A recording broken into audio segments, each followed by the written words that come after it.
It's relatively quiet at Venezuela's main international airport. Over the last week, almost all international airlines have suspended their flights to the country.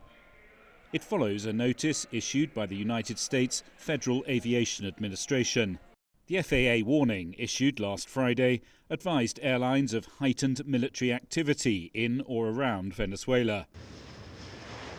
The order did not prohibit flights, it did urge caution. Spain's Iberia and Turkish Airlines, amongst others, cancelled their services. On Monday, the Venezuelan government asked them to resume within 48 hours. When they did not, citing safety concerns, they had their licenses revoked. Venezuela accused the airlines of joining the actions of state terrorism promoted by the United States. It comes amid the biggest US military buildup in the Caribbean in over 3 decades, an operation purportedly to stop drug trafficking. More than 20 boats have been sunk, several off Venezuela. On Wednesday, the Dominican Republic, following a meeting between its president and the US Secretary of War, said it had authorized the US government to operate inside its territory to help the fight against drugs.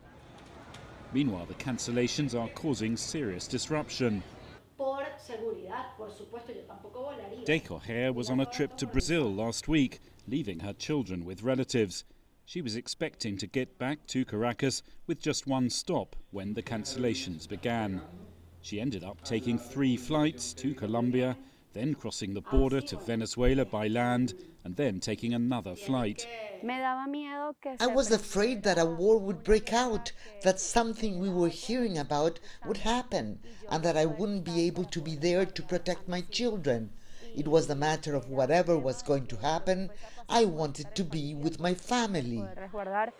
Flights that have been operating normally include those bringing deportees from the United States to Venezuela. That's made the government here suggest that the safety concern is really a pretense for an embargo. Choosing who lands and who does not is a sovereign decision, said Venezuela's Interior Minister on his weekly television show on Wednesday. Most of the airlines that have suspended flights say they will review the situation by December the 1st. After that date, it will become clear just how long-term this situation is set to be. Stephen Gibbs, CGTN, Caracas.